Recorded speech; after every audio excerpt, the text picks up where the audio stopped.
Joker ESI হাসপাতালে স্বাস্থ্য পরীক্ষা করতে নিয়ে আসা হয় ধৃত শেখ শাহজাহানকে। সেখান থেকে বের হওয়ার সময় এক ব্যক্তিকে চিৎকার করে শাহজাহানের বিরুদ্ধে ক্ষোভ উগরে দিতে দেখা যায়। সাংবাদিকদের প্রশ্নের উত্তরে অবশ্য শাহজাহান কি বললেন তা পরিষ্কার নয়।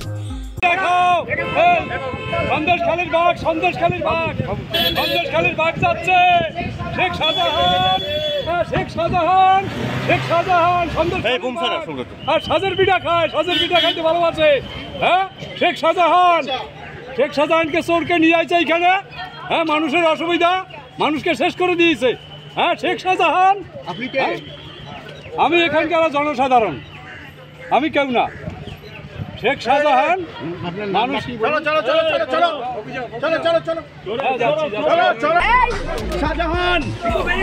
শাহজাহান শেখ কিছু বলবেন?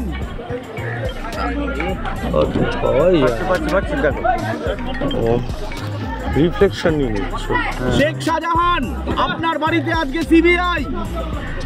ব্যুরো রিপোর্ট, সূত্রকার সংবাদ।